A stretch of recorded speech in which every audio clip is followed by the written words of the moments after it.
الحمد لله الحمد لله الذي نور قلوب العارفين بنور الإيمان وشرح صدور الصحابة الصادقين بالتوحيد والإيقان وفضل المجاهدين المظاهرين الإسلام على الأديان وأعلى درجة الذين أبلغوا القرآن في الإقران وصلى الله تعالى على خير خلقه محمد وعلى آله وأصحابه أجمعين إلى يوم الفرقان. أما بعد فأعوذ بالله من الشيطان الرجيم. بسم الله الرحمن الرحيم. لقد كان لكم في رسول الله أسوة حسنة. صدق الله مولانا العظيم.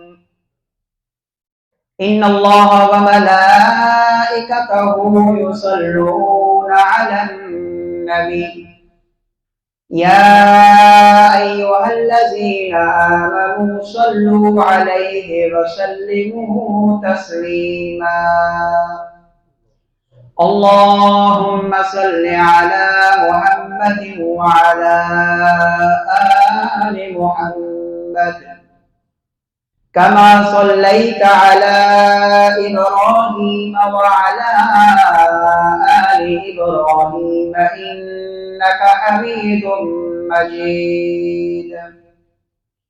اللهم بارك على محمد وعلى آل محمد كما باركت على إبراهيم وعلى آل إبراهيم إنك حميد مجيد.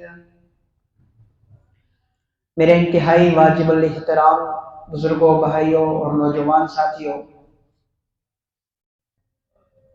خوش قسمتی کے ساتھ ہمارا تعلق جس مذہب سے ہے اسے اسلام کہا جاتا ہے،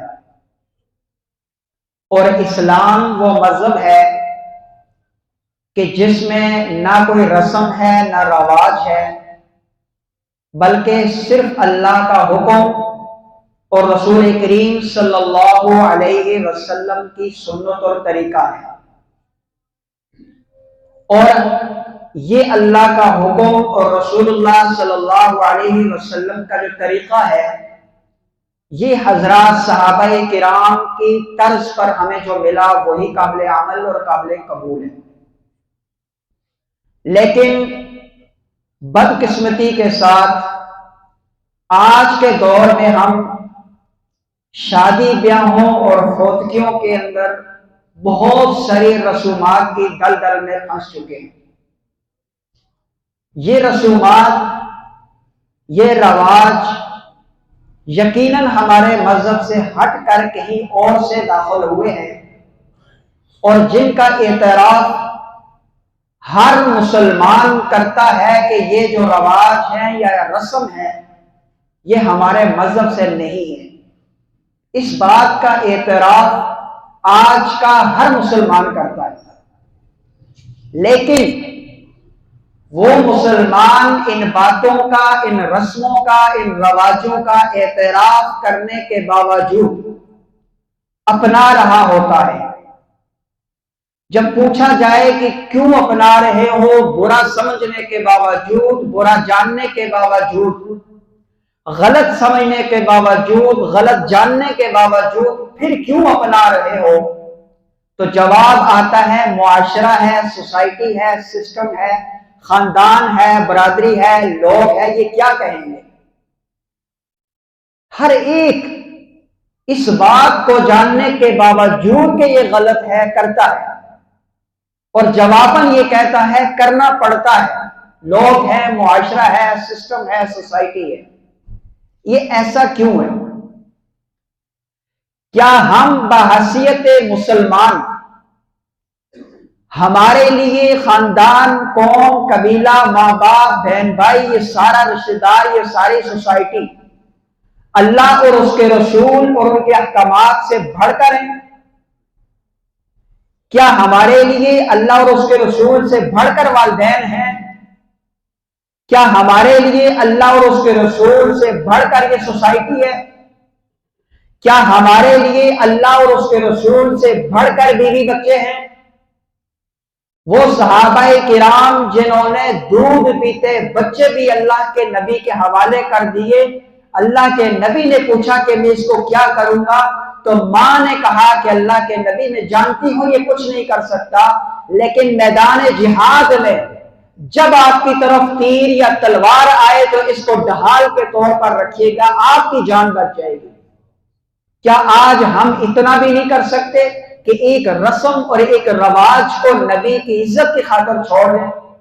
ہم لوگوں کی عزت کی خاطر سنت کو چھوڑ دیتے ہیں۔ کیا ہم اتنے کمزور ہو گئے کہ نبی کی عزت کی خاطر ایک رسم نہیں چھوڑ سکتے؟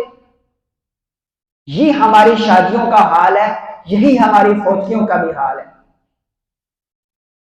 جب ہماری بچی یا بچہ جوان ہوتے ہیں، ہمیں ان کی شادی کی فکر لاحق ہوتی ہے، ہم سب کے پاس جاتے ہیں، بھائیوں سے مشورہ کرتے ہیں، چچاؤں سے مشورہ کرتے ہیں، والدین سے مشورہ کرتے ہیں، دوست احباب سے مشورہ کرتے ہیں، عزیز و اقارب سے مشورہ کرتے ہیں، سب سے مشورہ کرتے ہیں۔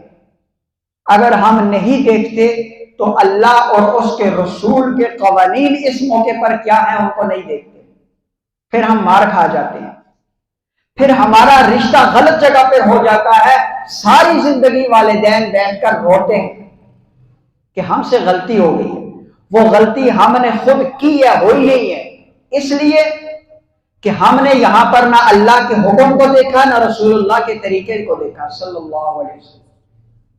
جب ہم نے اپنی مرضی کی، جب ہم نے اپنے خاندان کو بچایا، جب ہم نے رشتہ داری کو پالا، پھر ہم سے غلط فیصلہ ہوا اور پھر ہم ساری زندگی روئے۔ ہماری بیٹی کے ساتھ ظلم ہوا، ہماری جو بیٹا تھا اس نے جو بہو لائی ہے وہ زیادتی کر رہی ہے، وہ ظلم کر رہی ہے، یہ ہم نے اپنے پاؤں پہ خود کلاڑی ماری۔ اس لیے کہ جب ہم اللہ اور اس کے رسول صلی اللہ علیہ وسلم کو ایک سائڈ پر کر کر سارے لوگوں کو خوش کریں گے تو اللہ کے نبی کی حدیث ہے، بخاری شریف کے اندر موجود ہے کہ جس نے لوگوں کو راضی کیا اللہ کو ناراض کر کے اللہ اس کو لوگوں کے حوالے کر دیں گے، اور جس نے لوگوں کو ناراض کیا اللہ کو راضی کرنے کے لیے اللہ اس کے لیے کافی ہو جائے گا۔ آج ہم سے اللہ کافی کیوں نہیں ہے؟ ہر ایک شخص اپنے گھر کے بارے میں بخوبی جانتا ہے، لاکھوں روپے گھروں میں موجود ہے، سکون کا ہر سامان موجود ہے، رات کو سونے کا سامان، دن کو سکون کے سارے سامان گھروں میں موجود ہے، لیکن اندر سکون کیوں نہیں ہے؟ وجہ یہ ہے کہ ہم نے اللہ اور اس کے رسول کو ناراض کر کے لوگوں کو راضی کیا۔ جس دن ہم صحابہ کرام کی اسی نہج پہ واپس آئیں گے کہ ہم ان رسم و رواجوں کو چھوڑ کر صحابہ کرام کی طرح اللہ اور اس کے رسول کو راضی کریں گے، تو جب ہم مرنے کے قریب ہوں گے تو ہمارے کانوں میں ایک آواز آئے گی۔ وہ آواز کیا ہوگی؟ وہ شخص سنے گا جو اس آواز کا حامل ہوگا۔ وہ آواز کیا ہوگی؟ قرآن اس کو یوں بیان کرتا ہے، یا ایتھا النفس المطمئنہ، اے نفس مطمئنہ۔ وہاں یہ نہیں کہا جائے گا کہ چودھری صاحب، خان صاحب، فلاں صاحب، وہاں صرف یہ کہا جائے گا کہ اے نفس مطمئنہ۔ نفس مطمئنہ کیا ہے؟ جس نے دنیا کے اندر اللہ کو راضی کیا، رسول اللہ صلی اللہ علیہ وسلم کو راضی کیا، راضی کرنے کے بعد وہ اس دنیا سے گیا، مرنے سے پہلے اس کو آواز دی جائے گی، یا ایتھا النفس المطمئنہ، اے نفس مطمئنہ، تو مجھ سے راضی، میں تجھ سے راضی۔ اور آج تو جنت کے اندر داخل ہو جا. اللہ اسے کہیں گے کہ تو داخل ہو جا، لیکن یہ کب ہوگا؟ جب ہم اللہ اور اس کے رسول کو راضی کریں گے. ہم شادیوں کے اندر جب بیٹی یا بیٹا جوان ہو جاتے ہیں سب سے مشورہ کرتے ہیں، قرآن سے نہیں کرتے. لیکن قرآن مجید کی سورہ بقرہ کی آیت نمبر 221 اگر پڑھیں، اللہ تعالیٰ خود فرماتے ہیں وَلَا تَنْكِحُوا الْمُشْرِكَاتِ حَتَّى يُؤْمِنَّ وَلَأَمَةٌ مُؤْمِنَةٌ خَيْرٌ مِّن مُشْرِكَةٍ وَلَوْ أَعْجَبَتْكُمْ وَلَا تُنْكِحُوا الْمُشْرِكِينَ حَتَّى يُؤْمِنُوا وَلَعَبْدٌ مُؤْمِنٌ خَيْرٌ مِّن مُشْرِكٍ وَلَوْ أَعْجَبَكُمْ أُولَٰئِكَ يَدْعُونَ إِلَى النَّارِ وَاللَّهُ يَدْعُو إِلَى الْجَنَّةِ وَالْمَغْفِرَةِ بِإِذْنِهِ. یہ زاویہ ہمیں اللہ نے دیا، کس قسم کے رشتے کو تلاش کرو. ہم پیسہ بھی دیکھتے ہیں، حسن و جمال بھی دیکھتے ہیں، اور حسب نسب بھی دیکھتے ہیں. اچھے خاندان سے ہو، اچھے پیسے والے ہوں، خوبصورت بھی ہوں. لیکن اللہ کے نبی نے یہاں پر کیا فرمایا؟ فرمایا کہ لوگ عموماً 4 چیزوں کو دیکھ کر رشتہ کرتے ہیں. سب سے پہلے وہ حسب اور نسب دیکھتے ہیں، حسن و جمال کو دیکھتے ہیں، پیسے کو دیکھتے ہیں. ابو ہریرہ رضی اللہ تعالیٰ عنہ کو مخاطب کر کے فرمایا کہ ابو ہریرہ، تم رشتہ کرتے ہوئے دینداری کو دیکھ کر اپنی کامیابی کو حاصل کرنا. اللہ کے نبی فرما رہے ہیں دینداری اور اخلاق کی بنیاد پر جو رشتہ کیا جائے گا اسی میں کامیابی ہوگی. کامیابی کیا ہے کہ وہ جو گھر کے اندر جب آپ کی بہو آئے گی یا آپ کی بیٹی دینداری کی بنیاد پر کسی کے گھر جائے گی، دینداری کی بنیاد پر کیا جانے والا رشتہ کبھی جھگڑے کی نظر نہیں ہوگا، کبھی فتنے اور فساد کی نظر نہیں ہوگا، بلکہ وہاں پر محبتیں ہی محبتیں ہوں گی. اکثر مثال دی جاتی ہے کہ دیندار لوگوں کے گھرانے خوشحال کیوں ہیں؟ کیونکہ وہاں دین ہوتا ہے، دنیا مقصد نہیں ہوتی. الا ماشاءاللہ جہاں پر دین مقصد ہوگا، دنیا ضرورت ہوگی، وہاں کبھی جھگڑا نہیں ہوگا. اور جہاں پر دین ضرورت کے درجے پہ رکھا جائے گا، دنیا کو مقصد بنایا جائے گا، وہاں جھگڑا ہوگا.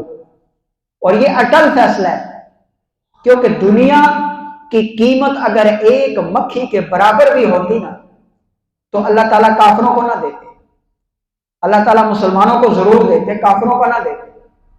آج چھوٹے سے چھوٹا کافر پیدا ہوتا ہے تو وہ کروڑ پتی اربوں پتی ہے، لیکن مسلمان پیدا ہوتا ہے تو مقروض ہے. اس لیے کہ اللہ تعالیٰ نے یہ دنیا دارالامتحان بنائی ہے. اللہ تعالیٰ ہر لحاظ سے یہ امتحان کے طور پر ہمیں آزماتے ہیں. اور شیطان ہمارے ساتھ ہمہ وقت لگا ہے. ایک نفس ہے، ایک شیطان ہے. جب ہم بازاروں کے اندر جاتے ہیں، کہیں پہ شادی ہو رہی ہے، وہاں بڑا ڈھول ڈھمکا فنکشن یہ وہ ہو رہا ہے، تو ہم گھر آتے ہیں تو شیطان ہمارے کانوں میں ٹھنسیاں مارتا ہے، کہتا ہے دیکھو اس بندے نے شادی کی ہے، اتنا خرچہ کیا ہے، تم کیوں نہیں کرتے ہو؟ تم وہ کیا پڑھی ہے 14ویں صدی میں آ کر کے سنت لگا رکھی ہے. زمانے کے ساتھ چلو، لوگ کرتے ہیں تم بھی کرو. چنانچہ اس کو شیطان بھڑکاتا ہے. جب شیطان اس کو بھڑکاتا ہے تو اس کا نفس اندر سے اس کو ملامت کرتا ہے کہ تو کون مولویوں کے چکروں میں پڑ گیا اور سنت کے لگا ہوا ہے. تو نفس اور شیطان مل کر اس کو گمراہ کر دیتے ہیں، اور پھر شادیوں کے اندر یہ وہ کام کرتا ہے جو ہمارے اسلام سے ہٹ کر ہے. سارے وہ کام کرتا ہے. اور ہم نے خود کئی نکاح پڑھائے ہیں، 3 دن بعد، 4 دن بعد، 5 دن بعد، مہینے بعد طلاق ہو جاتی ہے. کیوں طلاق ہوئی ہے جی؟ جہیز کے اوپر جھگڑا ہو گیا. جی ہم نے نکاح فارم میں لکھوایا تھا مکان دلوائیں گے، اس نے مکان نہیں دلوایا، ٹال مٹول کر رہا تھا، لڑائی ہو گئی ہے، پھر طلاق ہو گئی. تو جب دین کی بنیاد پر نکاح ہوں گے کبھی بھی جھگڑا نہیں ہوگا. ہاں ہوگا ضرور، شوہر کہے گا تو نے نماز نہیں پڑھی، تو نے تلاوت نہیں کی، اس بات پہ جھگڑا ہوگا. یا بیوی کہے گی آج آپ نے یہ کام سنت کے خلاف کیا ہے، اس بات پہ جھگڑا ہوگا. اس بات پہ نہیں ہوگا کہ میں نے تم سے کہا تھا کہ شادی کے بعد تمہیں یہ پھول توڑ کر دو گے تو نہیں دیے، کیوں نہیں دیے، جھگڑا ہو گیا. کچھ دن پہلے ہمارے پاس ایک کیس آیا، کہتے ہیں جی جو میری بیوی تھی اس کی دوسری بہن کی شادی ہوئی ہے، تو وہ جو داماد تھا ان کا، اس کو اس کی ساس نے انگوٹھی اور گھڑی پہنائی ہے. انگوٹھی اور گھڑی پہنائی ہے، تو میں نے اپنی بیوی سے کہہ دیا کہ تیری ماں کی نظر میں تو میری کوئی حیثیت ہی نہیں ہے، میری شادی کے موقع پر مجھے انگوٹھی پہنائی ہے، گھڑی نہیں پہنائی ہے۔ تو یہ بات اس نے جا کے ماں کو کہی، ماں نے اس کو گلہ دیا، ان کے گھر میں لڑائی ہوئی ہے، 4 دن لڑائی چلی ہے، چوتھے دن طلاق ہو گئی۔ اتنی ساری بات تھی، مقصد کیا تھا کہ دنیا نظر میں تھی، دین نظر میں نہیں تھا۔ اللہ کے نبی صلی اللہ علیہ وسلم نے 11 شادیاں کی ہیں، 11 شادیاں، ساری کی ساری بیویوں کو خود جا کر کے جہیز اپنے پاس سے بنا کر کے دیا، کوئی ایک بیوی بھی آپ کی جہیز لے کر کے نہیں آئی ہے۔ اسی طرح آپ صلی اللہ علیہ وسلم نے 4 بیٹیوں کو گھر سے رخصت کیا، کسی ایک بیٹی کو 1 روپے کا جتنا سامان جہیز کی صورت میں بنا کر کے نہیں دیا۔ ہمیں سیدہ فاطمہ رضی اللہ تعالی عنہ کے جہیز سے متعلق ملتا ہے کہ جی آپ صلی اللہ علیہ وسلم نے ان کو جہیز دیا۔ یہاں ہم تھوڑا سا مغالطہ کھا رہے ہیں، مغالطہ یہ کھا رہے ہیں کہ حضرت علی رضی اللہ تعالی عنہ رسول کریم صلی اللہ علیہ وسلم کی زیر کفالت بچپن سے رہتے تھے، آپ صلی اللہ علیہ وسلم کی کفالت میں رہنے کی وجہ سے آپ نے انہی کی رقم سے ان کے لیے انتظام کیا، یہ بیٹی کو نہیں دیا، داماد کے لیے کیا ہے۔ آج بھی اگر آپ کے ہاں کوئی ایسا لڑکا ہے جو آپ نے پالا پوسا ہو، بڑا کیا ہو، اور اپنی بیٹی آپ اس کو دیتے ہو جس کے والدین نہ ہو، جو آپ ہی کی سرپرستی میں رہتا ہو، تو اگر آپ اس بیٹی کے لیے کچھ کرتے ہیں تو یہ نہیں کہا جائے گا کہ آپ نے اپنی بیٹی کو جہیز دی ہے، بلکہ آپ نے اپنے داماد کے لیے وہ سرپرست ہونے کی حیثیت سے کیا ہے۔ ورنہ آپ صلی اللہ علیہ وسلم کی ایک بیٹی نہیں، 4 بیٹیاں تھیں، چاروں بیٹیوں کے تمام پوری شادی کے واقعات ہمارے سامنے موجود ہیں، کتابوں میں لکھے ہوئے ہیں۔ نبی پاک صلی اللہ علیہ وسلم نے کسی ایک بیٹی کو بھی رخصتی کے بعد کچھ بھی نہیں دیا۔ اور نعوذ باللہ اگر ہم یوں کہیں کہ ایک بیٹی کو دیا، 3 کو چھوڑ دیا، آج اگر اس مسجد سے میں ایک گناہگار ترین شخص کو کھڑا کروں جس کی 4 بیٹیاں ہوں، میں اسے کہوں کہ تم ایک بیٹی کو جہیز دینا، 3 کو نہ دینا، تو وہ کہے گا مولوی صاحب سب کچھ کروں گا، گناہگار ترین انسان ہوں، لیکن اتنی ناانصافی میں نہیں کر سکتا۔ تو نبی کریم صلی اللہ علیہ وسلم ایک بیٹی کو تو دے رہے ہیں، 3 کو کیوں نہیں دے رہے؟ اس لیے کہ وہ جہیز نہیں تھا، وہ وہاں داماد کی ضرورت تھی۔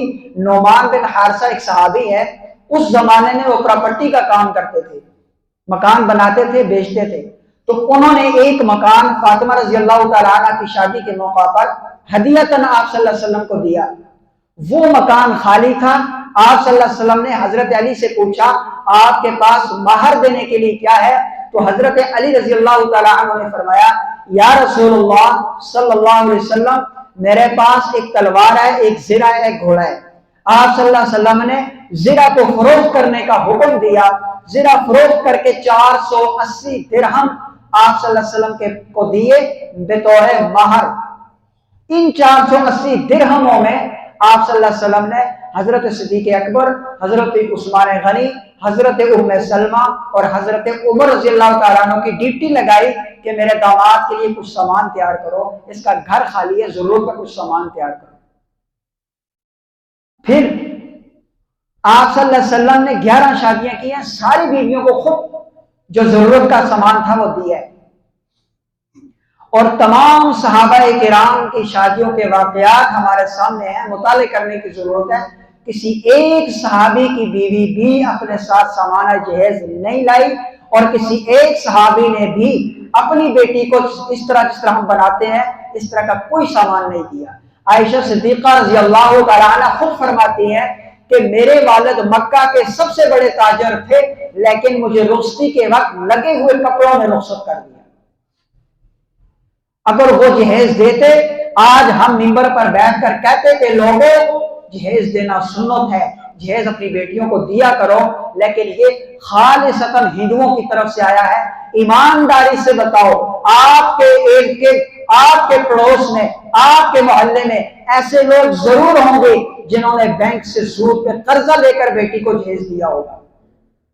گردے بیچ کر لوگوں نے بیٹی کو جہیز دیا، مکان بیچ کر دیا، مسجدوں سے جہیز کے نام پہ چندہ کر کے دیا ہے، لوگوں سے بھیک مانگ کر دیا، ادھار مانگ کر دیا ہے، چندے کر کر کے لوگ بیٹیوں کو جہیز دیتے ہیں۔ اگر یہ سنت ہوتی تو یہ تکلیف والی چیز نہ ہوتی۔ اللہ خود قرآن میں کہہ رہے ہیں لا یکلف اللہ نفسا الا وسعها، لا یکلف اللہ نفسا الا ما آتاها۔ نہ ہم نے ان کے مالوں کے اوپر بوجھ ڈالا، نہ ہم نے ان کی جانوں کے اوپر بوجھ ڈالا، اتنا بوجھ ڈالا جتنا اس کو سہ سکتے ہیں۔ آج آپ یہاں سے ایبٹآباد تک پیدل جا سکتے ہیں، کوئی بھی شاید جا سکتا ہو لیکن مشکل ہے۔ میرے والد محترم نے راولپنڈی میں گھاس کاٹی ہے، خود بتا رہے تھے، گندم اور مکئی ٹھیکے پر کاٹی ہے، اور اب یہاں سے اٹھا کر کے جو ان کو ہدیہ ملتا تھا وہ اٹھا کر کے ایبٹآباد پیدل جایا کرتے تھے۔ کیا تھا اس وقت؟ گاڑیاں نہیں ہوتی تھی، لوگوں کا ایک مائنڈ سیٹ بھی بنا ہوا تھا کہ پیدل جانا ہے، لوگوں کو اللہ نے صحت بھی دی تھی۔ آج ہم پیدل نہیں جا سکتے، اللہ نے ہمیں گاڑی کی سہولت عطا کی۔ لا یکلف اللہ نفسا الا وسعها اس کو کہتے ہیں، اور لا یکلف اللہ نفسا الا ما آتاها کس کو کہتے ہیں؟ کہ ایک آدمی کے پاس وسعت ہی نہیں ہے۔ اس کی مثال میں یوں سمجھاتا ہوں، ایک شخص فوت ہو جاتا ہے، اس کی وراثت تقسیم ہونی ہے۔ اب جہیز تو یہ ہے کہ بندہ جیسے کیسے کر کے اس کو دے گا، اور 5-10 لاکھ کا جہیز پورا کرے گا، لیکن جب بات وراثت کی آئے گی تو قرآن کہتا ہے مما قل منہ او کسب، تھوڑا ہو یا زیادہ جو آپ کے پاس میسر ہے وہ دے دو، اس لیے کہ اللہ نے آپ کو مالی طور پر آپ کے اوپر بوجھ نہیں ڈالا، جتنا آپ کے پاس ہے اسی کو تقسیم کریں۔ تو وراثت اسلام کا تصور ہے، جہیز ہندوؤں کا تصور ہے۔ ہم نے ایمانداری سے دیکھیں، خود اپنے آپ اپنے دماغ اپنے دل سے پوچھیں کہ ہم نے اپنی بیٹیوں کو کتنا حصہ دیا، جہیز کتنا دیا ہوا ہے اور وراثت میں کتنا حصہ دیا ہوا ہے۔ بیٹی کو بھائی، بہن کو بھائی کہتا ہے کہ بہن تو کیا کرے گی، تو ہمیں بخش دے، بہن بھی بیچاری کہہ دیتی ہے کہ بھائی ہم نے آپ کو معاف کر دیا۔ یاد رکھیں جب تک بہن کے نام آپ کو چیز نہیں کریں گے اور بہن پھر واپس آپ کے نام نہیں کرے گی، اس وقت تک معاف نہیں ہوتا ہے۔ یہ شریعت کا فیصلہ ہے۔ ہم لوگ پیار محبت کی میٹھی گولیاں کھلا کر کے معاف کروا دیتے ہیں، اس کو معاف کرنا نہیں کہتے۔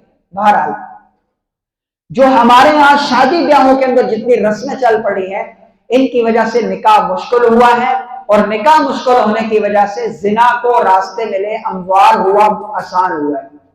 آپ گلی محلے کے اندر دیکھیں کتنا آسان ہے زنا، 500 روپیہ کے وہ زنا ہو گیا۔ وہی کام حلال طریقے سے 10 لاکھ میں بھی نہیں ہوتا ہے، جو کام حرام طریقے سے 500 روپے میں ہو رہا ہے، گلی کوچوں میں ہو رہا ہے، ہر جگہ پہ ہو رہا ہے۔ آپ سب اس چیز سے واقف ہیں۔ ہمارا نوجوان طبقہ کس طرح بے راہ روی کا شکار ہے۔ اللہ کے نبی صلی اللہ علیہ وسلم کا فرمان ہے، بچہ بچی جب جوان ہو جائے، اس کو جب تک جان بوجھ کر اس کو گھر میں رکھا جائے گا، والدین گناہگار ہوں گے۔ جب تک یہ کہا جائے گا جی ابھی پڑھ رہا ہے، یہ ابھی سیٹل ہو رہا ہے، اس کی ابھی نوکری نہیں لگی، یہ فلاں، اس سارے دنیاوی بہانے۔ شریعت کا کیا قانون ہے؟ اللہ تعالیٰ قرآن مجید کے اندر فرماتے ہیں وَأَنكِحُوا الْأَيَامَ مِنكُمْ وَالصَّالِحِينَ مِنْ عِبَادِكُمْ وَإِمَائِكُمْ وَإِن يَكُونُوا فُقَرَاءَ يُغْنِهِمُ اللَّهُ مِنْ فَضْلِهِ۔ تم میں سے جو لڑکا یا لڑکی بیاہ کے قابل ہو چکے ہیں، ابھی تک ان کا بیاہ نہیں ہوا، آپ ان کا بیاہ کروا دو۔ یہ والدین کو حکم ہے، بیاہ کروا دو۔ وَإِن يَكُونُوا فُقَرَاءَ يُغْنِهِمُ اللَّهُ مِنْ فَضْلِهِ، اگر وہ تنگ دست ہیں، غریب ہیں، اخراجات نہیں ہے، تو اللہ اپنے فضل سے ان کو غنی کرے گا۔ یہ قرآن کہہ رہے ہیں۔ اللہ کے نبی کیا فرما رہے ہیں؟ حضرت علی رضی اللہ تعالی عنہ سے فرمایا، علی 3 چیزوں میں جلدی کرو، 3 چیزوں میں جلدی کرو۔ نمبر 1، نماز میں جب اس کا وقت ہو جائے۔ نمبر 2، جنازے میں جب وہ تیار ہو جائے۔ اور نمبر 3، بے بیاہی لڑکی یا لڑکے میں جب جوڑ کا رشتہ مل جائے فوراً نکاح کرو۔ ہم کیوں تاخیر کرتے ہیں؟ ابھی سیٹ نہیں ہوا، ابھی اپنے پاؤں پہ کھڑا نہیں ہوا، ابھی کاروبار یہ نہیں ہوا، ابھی پڑھ رہا ہے، یہ سارے بہانے ہوتے ہیں، یہ سب بہانے ہیں۔